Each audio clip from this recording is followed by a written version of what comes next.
l'accoglienza è un conto, il panino, la coperta, la doccia va benissimo, poi si riportano alla loro casa. Io infatti ho seguito con attenzione, mi permetto di introdurre questo discorso, ho seguito con attenzione il servizio che è andato in onda e c'è una particolarità che chi ha fatto il servizio ha detto che questi vogliono venire in Italia. Non è proprio così, purtroppo questi vengono cacciati dall'Austria, direttore, e quindi ritornano nella strada più breve verso l'Italia. E queste pattuglie che mi fanno veramente sorridere, che distolgono personale dalla città per andare a vedere cosa? Questi che arrivano, che comunque ce li portano, perché ce li portano dalla Calabria, ce li portano dalla Sicilia, con i nostri mezzi, nessuno poi li pulisce, sono pieni di malattie, noi ci siamo anche autotassati per pulire una macchina, ma questo poco c'entra, poco interessa.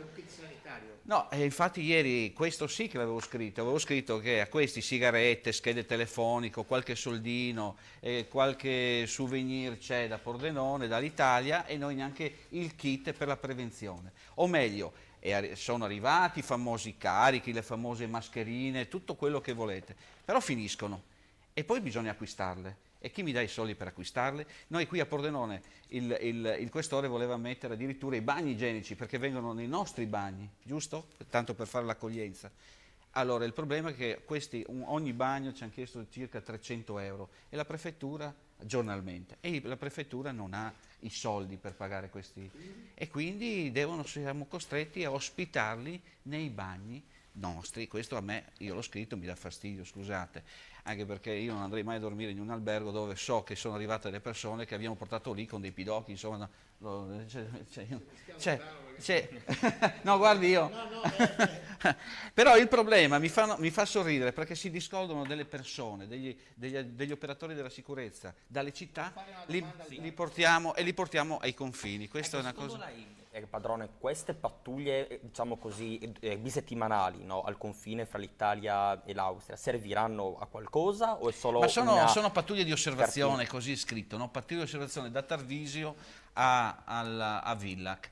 Ma è quello che dicevo prima, cioè, ditemi a cosa serve per andarli a prendere, cioè facciamo un'altra Lampedusa, come diceva il direttore, cioè noi ce li andiamo a prendere, tanto vengono, perché vengono cacciati dall'Austria, non è che questi, è la strada più vicina dall'Austria, c'è il paese, perché vengono via dall'Ungheria, vengono via dalla Romania e arrivano in Austria sa che c'è questo famoso Trattato di Dublino, che è il primo paese che li identifica.